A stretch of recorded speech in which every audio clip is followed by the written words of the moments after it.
Cabinet मंत्री चंदन रामदास ने विधानसभा स्थित अपने कक्ष में एमएसएमई की समीक्षा बैठक की। एमएसएमई की समीक्षा बैठक के बारे में मीडिया से जानकारी साझा करते हुए मंत्री चंदन रामदास ने बताया कि व्यक्तिगत इन्वेस्टर के लिए पॉलिसी लाई गई है जिसमें जमीन इन्वेस्टर की होगी, लेकिन इसमें शर्त यह है कि इन इन्वेस्टर्स को 500 लोगों को रोजगार देना होगा। मंत्री चंदन रामदास ने स्टार्टअप पॉलिसी के बारे में भी जानकारी देते हुए बताया कि इसके लिए 40 करोड़ रुपए का प्रावधान किया गया। पहले स्टार्टअप के लिए 15,000 दिए जाते थे, अब इस राशि को बढ़ाकर 20,000 कर दिया गया है।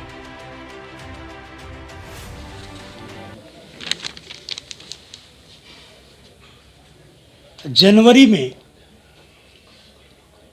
से मार्च तक हमारा 234 करोड़ का बजट जारी हुआ है एमएसएमई में, और अभी तक इसके अलावा 196 करोड़ का जारी हो गया है।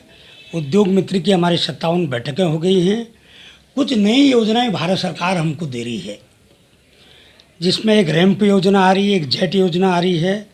ये हमारे प्रदेश की नई औद्योगिक नीति को बढ़ावा देने में बहुत महत्वपूर्ण भूमिका निभाएगी। और हम इस समय लगभग एमएसएमई में जो हमारी स्टार्टअप नीति है, स्टार्टअप नीति को मैंने बता दिया कि 40 करोड़ रुपए का हमारा इस समय बजट रखा है और 200 करोड़ रुपए का हमने एक कॉर्पस फंड बना रखा है।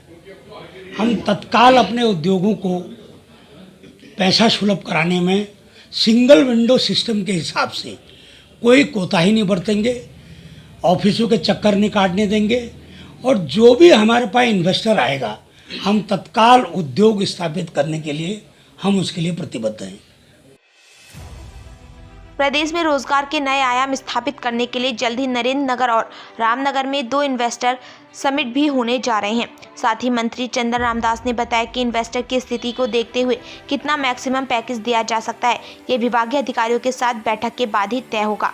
गौरतलब है कि इस समीक्षा बैठक में सचिव उद्योग पंकज पांडे समेत कई विभागीय अधिकारी भी मौजूद रहे। कि उत्तराखंड में बेरोजगारी को दूर करने के लिए एमएसएमई एक बहुत बड़ा सेक्टर है,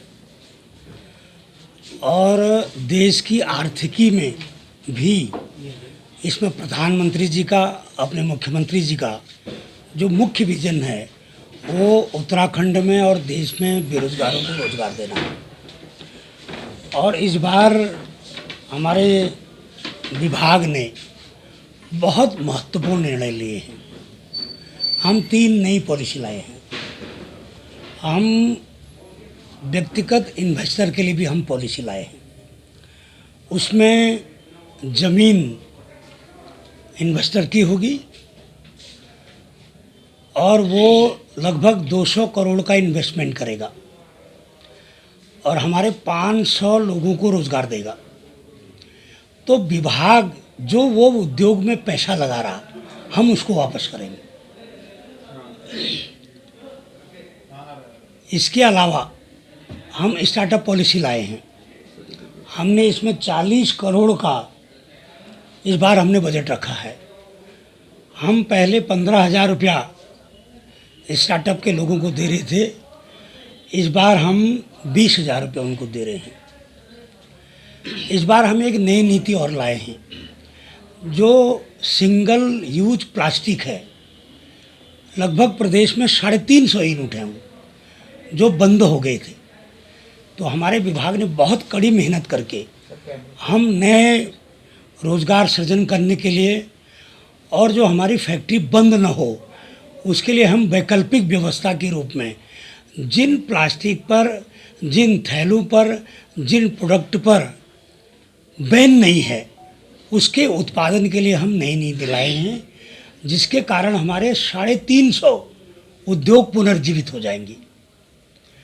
तो अभी हमारा बहुत सी योजनाएं हैं। हमारी मुख्यमंत्री स्वरोजगार योजना में हमारा इस बार का लक्ष्य 6,000 का लक्ष्य है, और हमने 5,714 लोगों को ऋण दिया है, और हमारा आने वाले समय में मार्च तक 7,612 लोगों को हम इसमें 100% ऋण देके हमारी जो प्रधानमंत्री स्वरोजगार योजना है उसको हम पूरा करेंगे। मुख्यमंत्री स्वरोजगार योजना में हमारा लक्ष्य 10,000 का है और हमने अभी तक 4,000 लोगों को ऋण दे दिया है। उसके अलावा हमारी